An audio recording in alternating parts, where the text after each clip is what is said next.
नमस्कार दोस्तों, स्वागत है आपका। दोस्तों आइए देखते हैं भारत की अर्थव्यवस्था से संबंधित 10 प्रमुख योजनाएं और नीतियां कार्यक्रम जो प्रत्येक एग्जाम की दृष्टि से बहुत ही महत्वपूर्ण है। और सबसे पहले नंबर पर है इसमें मेक इन इंडिया। तो मेक इन इंडिया योजना 25 सितंबर 2014 से आरंभ हुई थी और इसके 4 प्रमुख उद्देश्य थे। नंबर 1, सकल घरेलू उत्पाद में विनिर्माण क्षेत्र की भागीदारी 16% से बढ़ाकर 25% करना। मेक इन इंडिया का दूसरा प्रमुख उद्देश्य यह था कि 2022 तक विनिर्माण क्षेत्र में 100 मिलियन अतिरिक्त रोजगार का अवसर सृजित करना। तीसरा प्रमुख उद्देश्य इसका यह था कि नागरिकों में कुशलता एवं दक्षता का विकास करना। और इसका चौथा महत्वपूर्ण उद्देश्य था मेक इन इंडिया का भारत को वैश्विक विनिर्माण क्षेत्र का हब बनाना। तो ये 4 प्रमुख इसके उद्देश्य थे। अब दूसरी महत्वपूर्ण योजना है स्टार्टअप इंडिया। स्टार्टअप इंडिया योजना चली थी 16 जनवरी 2016 से आरंभ हुई थी स्टार्टअप इंडिया। और इसको देखिए कौन सा विभाग चला रहा है, तो औद्योगिक नीति एवं संवर्धन विभाग। और यह विभाग वाणिज्य एवं उद्योग मंत्रालय के अंतर्गत आता है। और जो स्टार्टअप इंडिया चल रही है 16/1/2016 से, इसमें सहयोग 2 और संस्थाओं का मिल रहा है। मानव विकास मंत्रालय और मानव संसाधन विकास मंत्रालय और दूसरा विज्ञान एवं प्रौद्योगिकी विभाग। इन 2 संस्थाओं का भी सहयोग मिल रहा है। और इसके मापदंड क्या हैं, बहुत ही महत्वपूर्ण है कि स्टार्टअप इंडिया के मापदंड क्या हैं। तो पहला, कंपनी का पंजीकरण भारत में हुआ हो। दूसरा, कंपनी का पंजीकरण 5 वर्ष के अंदर हुआ हो। तीसरा महत्वपूर्ण है कि कंपनी का वार्षिक कारोबार यानी कि टर्नओवर किसी भी वित्तीय वर्ष में 25 करोड़ रुपए से अधिक न हुआ हो। और स्टार्टअप की कार्य योजना क्या है, तो इसमें भी 4 महत्वपूर्ण फैक्ट हैं। नंबर 1 की स्व प्रमाणन की सुविधा, यानी कि कोई भी डॉक्यूमेंट होगा जब आप स्टार्टअप शुरू कर रहे हैं तो उसको आप स्वयं से ही वेरीफाई कर सकते हैं, प्रमाणित कर सकते हैं। दूसरा कि प्रथम 3 वर्षों तक निरीक्षण से छूट, यानी कि जब भी कोई आप स्टार्टअप लगा रहे हैं तो शुरुआत के 3 वर्ष तक कोई भी सरकारी अधिकारी आपके स्टार्टअप की निरीक्षण नहीं करेगा। और प्रथम 3 वर्षों तक आयकर से आपको छूट मिलेगी। और चौथा महत्वपूर्ण तथ्य है कि स्टार्टअप को फंड के लिए 10,000 करोड़ रुपए का फंड की व्यवस्था की गई है। अब इसमें तीसरी महत्वपूर्ण योजना है stand up India. Stand up India यह कब आरंभ हुई थी, तो 5 अप्रैल 2016 से 5 अप्रैल 2016 से स्टैंड अप इंडिया आरंभ हुई थी। इसका संचालन देखिए सिडबी करता है। और इसके 4 प्रमुख लक्ष्य हैं। स्टैंड अप इंडिया जो कि 5 अप्रैल 2016 से आरंभ हुई थी, जिसका संचालन सिडबी करता है।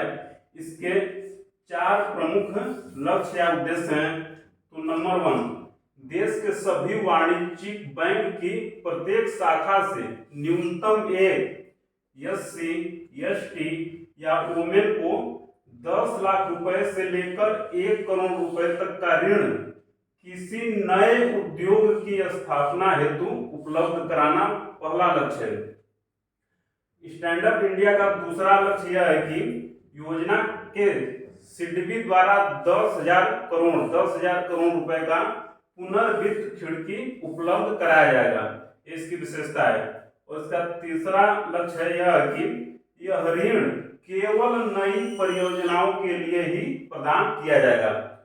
और चौथा स्टैंड अप इंडिया का लक्ष्य या उद्देश्य है इस योजना के तहत लिए गए ऋण का पुनर्भुगतान 7 वर्षों के भीतर करना होगा। यानी कि स्टैंड अप इंडिया के लिए आपने जो ऋण लिया है उस ऋण को 7 वर्षों के अंदर चुकाना होगा।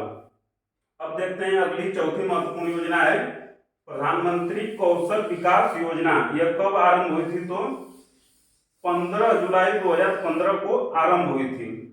और इसको देखिए कौन चला रहा है, तो इसको चला रहा है कौशल विकास एवं उद्यमिता मंत्रालय। कौशल विकास एवं उद्यमिता मंत्रालय इस योजना को चला रहा है। इसके भी 2-3 महत्वपूर्ण फैक्ट हैं।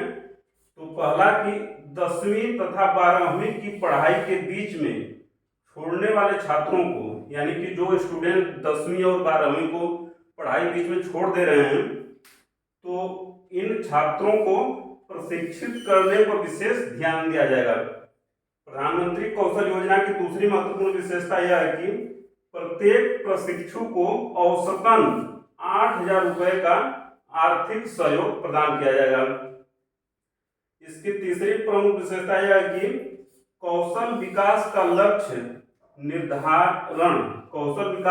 निर्धारण, make in India, digital India, राष्ट्रीय सौर ऊर्जा मिशन, स्वच्छता भारत अभियान इत्यादि आदि प्रमुख कार्यक्रम जो नीतियां हैं उनकी मांगों के अनुरूप किया गया है। यानी कि जो भी डिजिटल इंडिया प्रोग्राम चल रहा है, मेक इन इंडिया प्रोग्राम चल रहा है, स्वच्छता अभियान चल रहा है, तो इसके लिए जो मानव संसाधन चाहिए उसको लिए प्रशिक्षित किया जाएगा।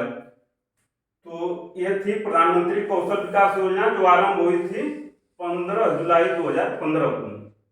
5वीं महत्वपूर्ण योजना है प्रधानमंत्री मुद्रा योजना। यह कब आरंभ हुई थी? तो 8/4/2015 को आरंभ हुई थी। इसका लक्ष्य क्या है? धनहीन को धन उपलब्ध कराना ताकि वह अपना व्यवसाय आरंभ कर सके।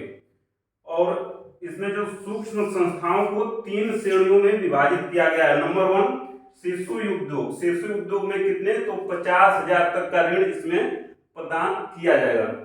दूसरा है किशोर उद्योग, इसमें 50,000 से लेके 5 लाख तक का ऋण दिया जाएगा। तीसरा है तरुण उद्योग, तो इसमें देखिए 5 लाख से लेके 10 लाख तक का ऋण प्रदान किया जाएगा ताकि कोई अपना व्यवसाय शुरू कर सके। इस प्रधानमंत्री मुद्रा योजना जो 8 अप्रैल 2015 को आरंभ हुई थी, तो इस योजना के तहत ऋणी को मुद्रा कार्ड प्रदान किया जाएगा। यह एक डेबिट कार्ड होता है। ऋणी जितनी बार में चाहे पैसा निकाल सकता है, यानी कि आपको एक डेबिट कार्ड दे दिया जाएगा मुद्रा योजना के तहत, और उसमें जो भी आपने ऋण लिया है तो उसको चाहे जितनी बार में आप निकाल सकते हैं। अब देखते हैं 6ठी महत्वपूर्ण योजना है संकल्प एवं स्ट्राइव। ये चल रही है 2017 से। एग्जाम में यह भी पूछ देता है कि अनेक योजनाओं की कब आरंभ हुई थी, तो संकल्प एवं स्ट्राइव 2017 से आरंभ हुई थी। इसमें सहयोग वर्ल्ड बैंक का मिल रहा है, यह भी बहुत महत्वपूर्ण तथ्य हो जाता है। इसका उद्देश्य क्या है? तो इसका उद्देश्य है युवाओं को बाजार के अनुरूप शिक्षण एवं प्रशिक्षण प्रदान करना।